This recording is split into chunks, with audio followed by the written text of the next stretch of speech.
New turn, new luck. I have actually no idea if this German saying can be translated like that, and let's just start. New battle, new turn. The other way around. I'm Libluini, and this is a little mini let's play of Dominions 4. Especially the multiplayer game, more money, more problems too. As you remember, this is a nuts gimmick game with resources and gold and everything set to maximum. And just this one sentence was enough, and this battle is won. Then there is a battle in the ominously named Forbidden Forest. Let's take a look. Oh, there was an independent priest blessing some troops. If some lone priest does this somewhere, it's most likely just a little bit of moral more. +1 for a bless without anything else. And this means slightly harder to root independent squadrons. Not very impressive. Here you can see the old problem. The Indies were closed in on my leaders, but funnily enough got routed before they even had a chance to engage my guards. Now they're basically in the way of my elephants, mammoths actually, and now they're dead. That was the last infantry unit gets stomped on, and that was it. So what else to do in my turn? Again, an incredibly lopsided battle, and oh, a neighbor, and I know this red-gray flag, that's Yomon. Fantasy Japan. I guess I should go to IRC and talk with him. Talking borders and so. Let's see if we can avoid full-on fighting for a little while. And while looking up what my priest, my main prophet, was doing, I also see in the upper right the black and red flag of Xibalba, a rather exotic nation with lots of weird flyers and frog people. Essentially, they are bad people, the flying guys, and frog people, the magic amphibian guys. I think in early age it's mostly bad people, in middle age mostly frog people, and late age I have no idea, I've never played them in late age. They are also keen on blood magic, so it can be serious trouble if we leave them unchecked for too long. On the other hand, nations with flyers crashing into each other is also a giant headache, so I should probably not attack him right now. Another guy we should be at peace with, then Gav. Yeah, let's hope we can hold non-aggression pacts with all three of our neighbors, at least until I've cleaned up all those juicy independent provinces between us. Then I can rethink my options. We still haven't even started our second war yet. There are 2 of my armies rampaging, soon 3. I hope as soon as we can take 2 provinces per turn, I can retire 1 army to raise a fort somewhere, so we can start recruiting mages for research and casting spells and shit. Anyway, we're still a couple turns away from completely flipping out like this. And right now this means mostly that I can't even recruit units and leaders fast enough to drain the money I'm getting from conquering province after province.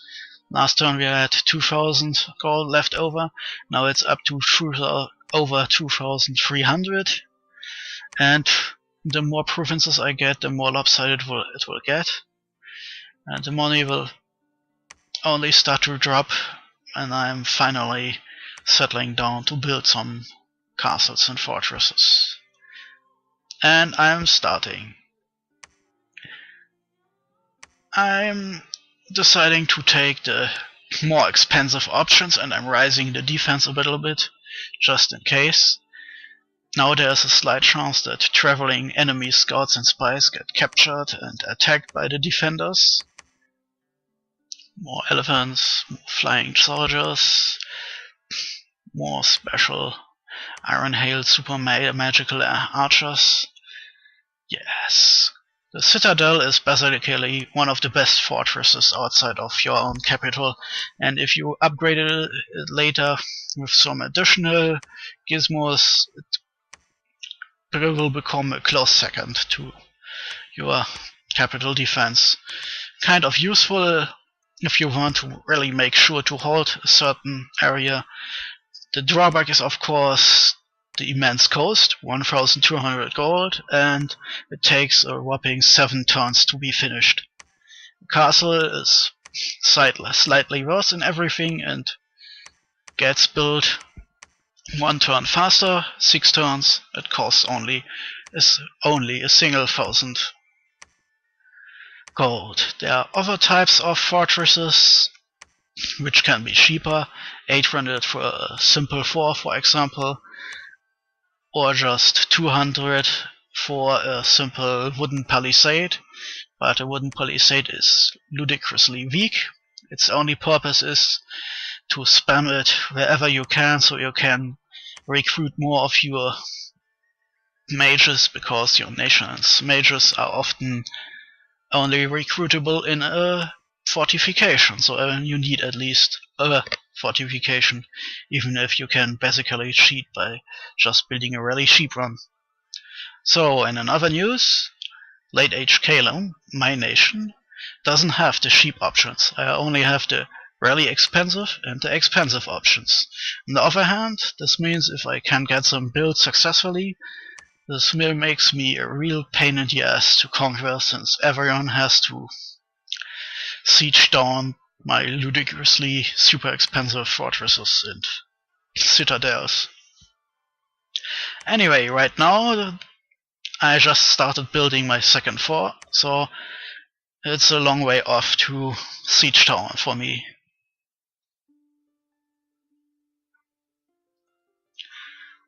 So I declare my third army is ready and let them march out of my capital. I'm scouting some more of my neighbors' lands, and research has very slowly started. My first mages are online, but since this gimmick game is basically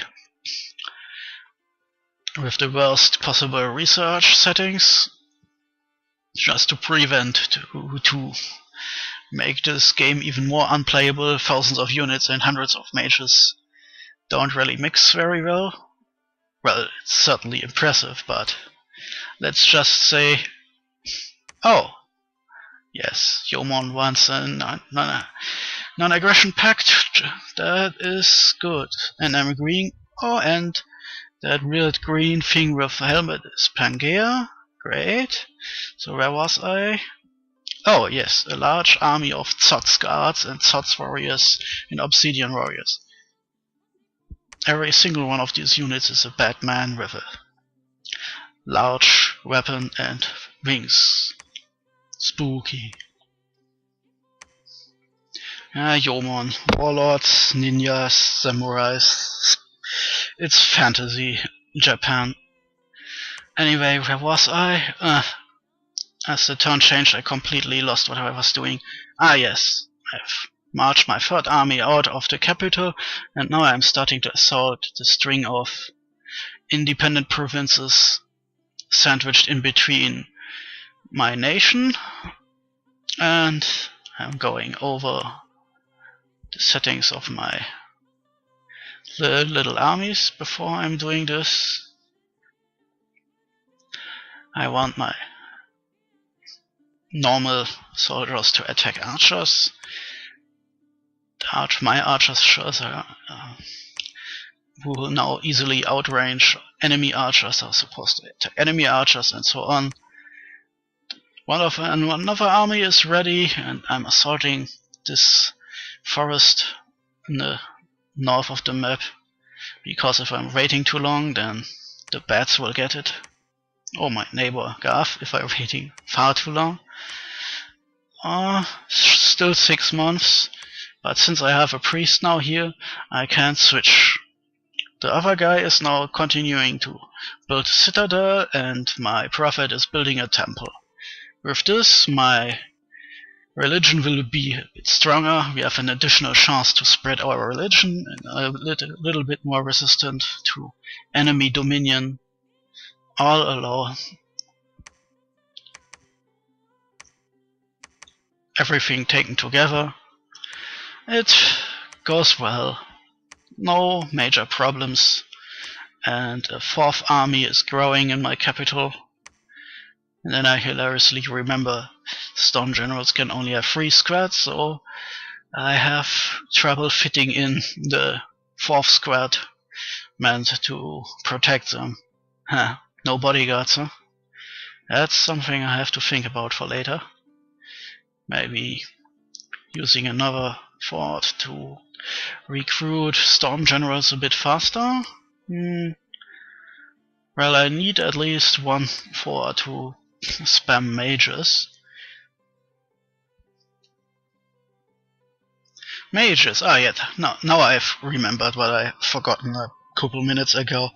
So, you know about our game is set to max settings on gold and resources, and the worst setting possible for research, and the main reason for that is, well, with normal research we would have soon giant mage battles everywhere, and it's funny, yes, and impressive, but we would have sadly not much chance to show off our giant normal armies, because after a certain point in this game, armies turn into mobile chaff, basically just ablative armor to protect mages and to get dumpstered by mages in giant magical massacres. So